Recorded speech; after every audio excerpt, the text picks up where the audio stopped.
दोस्तों, बिहार में विधानसभा चुनाव 2025 से पहले ही राजनीतिक गतिविधियां तेजी पकड़ रही है।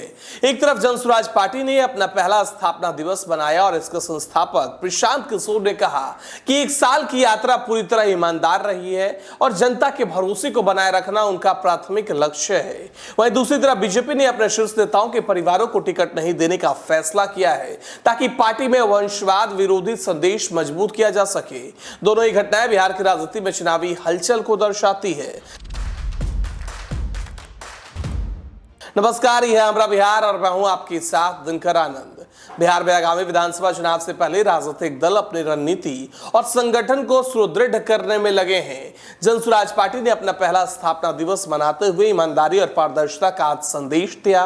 इसके संस्थापक प्रशांत किशोर ने कहा कि उनकी यात्रा हमेशा जनता और कार्यकर्ताओं के हित में रही है। वहीं बीजेपी ने अपने नेताओं के परिजनों को टिकट नहीं देने का निर्णय लिया है ताकि पार्टी का वंशवाद विरोधी दृष्टिकोण स्पष्ट हो और जमीनी कार्यकर्ताओं की उम्मीदवारी को सुरक्षित रखा जा सके। आइए जानते हैं इन दोनों घटनाओं का पूरा हाल। दोस्तों, जनसुराज पार्टी ने अपना पहला स्थापना दिवस 4 अक्टूबर को मनाया। इस अवसर पर राष्ट्रीय कार्यकारी परिषद, राज्य कोर कमेटी, सभी जिलाध्यक्ष और संगठन के पदाधिकारी उपस्थित थे। प्रशांत किशोर ने कहा कि भले ही पार्टी की यात्रा भव्य न रही हो, लेकिन यह पूरी तरह ईमानदार रही है और उनकी ईमानदारी का कोई दाग नहीं लगा है। उन्होंने यह भी कहा कि उनका प्रयास हमेशा यह रहेगा कि उनके विचार और व्यवहार से किसी को भी शर्मिंदगी न उठानी पड़े। वहीं पार्टी के राष्ट्रीय अध्यक्ष उदय सिंह ने कहा कि पार्टी की संरचना इतनी मजबूत है कि लोग पार्टी को विदेश से देख रहे हैं और भविष्य में भी पार्टी बड़े पैमाने पर स्थापना दिवस मनाएगी।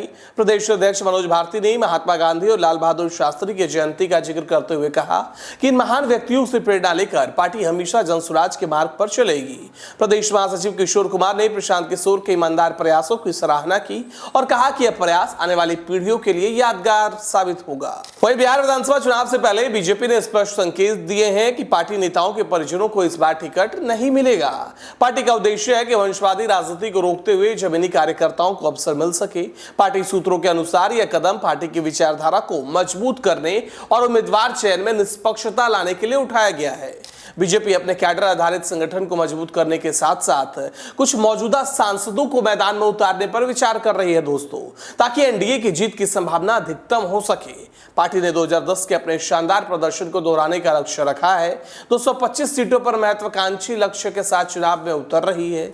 2014 में नरेंद्र मोदी के प्रधानमंत्री बनने के बाद से राज्य में पार्टी की संगठनात्मक ताकत में काफी वृद्धि हुई है। इन दोनों घटनाओं ने यह तो स्पष्ट कर दिया है कि बिहार में चुनावी परिस्थितियां बेहद संवेदनशील है।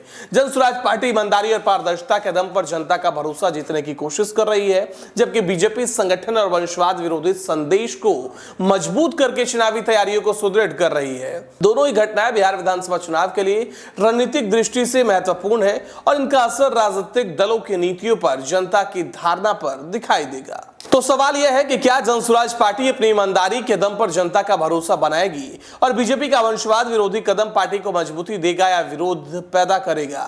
आपके विचार हमें कमेंट बॉक्स में जरूर बताइए। आज हमने देखा कि बिहार में चुनाव से पहले जनसुराज पार्टी ने ईमानदारी का संदेश दिया, बीजेपी ने वंशवाद विरोधी नीति अपनाई। ये दोनों घटनाएं विधानसभा चुनाव के लिए अहम संकेत है। अगर आपको यह वीडियो पसंद आया हो तो लाइक और शेयर जरूर करें। हमारा बिहार चैनल को सब्सक्राइब करना बिल्कुल ना भूलें। नमस्कार।